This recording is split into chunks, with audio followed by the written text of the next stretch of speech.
नमस्कार मित्रों, आज आपका एक बार फिर से स्वागत है हमारे चैनल आध्यात्मिक एस्ट्रो में। आज हम आपको सुनाने जा रहे हैं ऋषि पंचमी की व्रत कथा।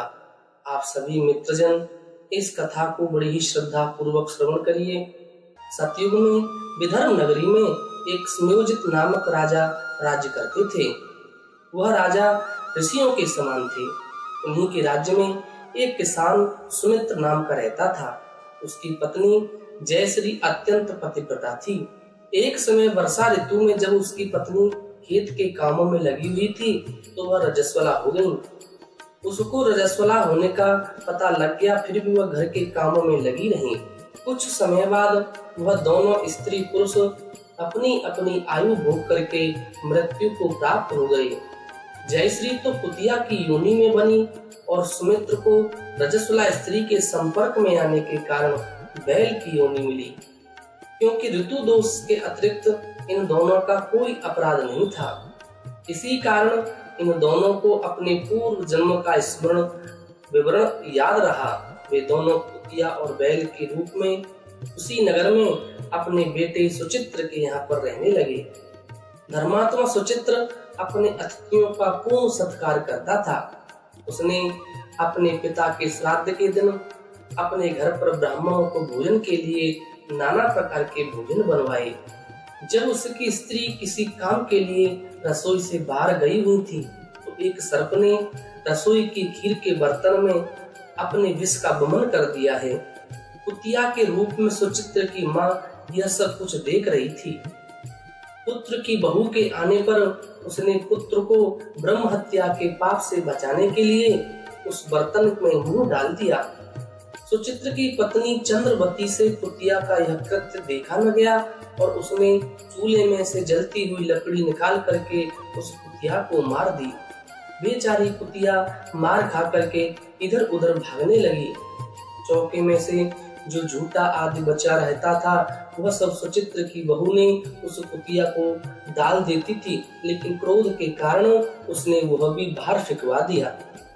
सब खाने का सामान फेंकवा कर बर्तन साफ करके दोबारा खाना बना करके ब्राह्मणों को खिलाया। रात्रि के समय भूख से व्याकुल होकर वह कुतिया बैल के रूप में रह रहे अपने पूर्व पति के पास आकर के बोली, हे स्वामी, आज तो मैं बहुत भूख से मरी जा रही हूँ। वैसे तो मेरा पुत्र मुझे रोज खाने को देता था, लेकिन आज मुझे कुछ भी नहीं मिला। सांप के विष वाले खीर के बर्तन को अनेक ब्रह्म हत्या के भय से छूकर उनके न खाने योग्य कर दिया था।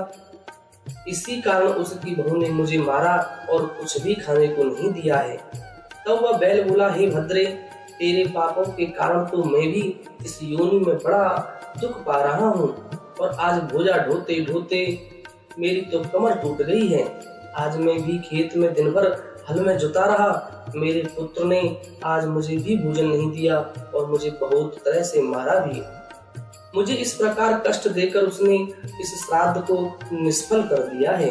अपने माता पिता की इन बातों को सुचित्र श्रवण कर रहा था। उसने उसी समय दोनों को भरपेट भोजन कराया और फिर उनके दुख से दुखी होकर वह वन की ओर चला गया।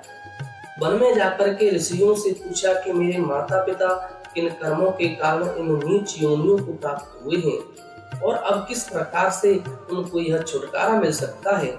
तब सर्वोत्तमा ऋषि बोले, तुम इनकी मुक्ति के लिए अपनी पत्नी सहित ऋषि पंचमी का व्रत धारण करो तथा उसका फल अपने माता पिता को दे दो। भाद्रपद महीने की शुक्ल पक्ष की पंचमी तिथि को ऋषि पंचमी का व्रत रखा जाता है, जो कि पंचमी को मुख श्राद्ध करके मध्याह्न में नदी या पवित्र जल में स्नान करें और नए रेशमी कपड़े पहन करके अरुंधति सहित सप्त ऋषियों का पूजन करना चाहिए।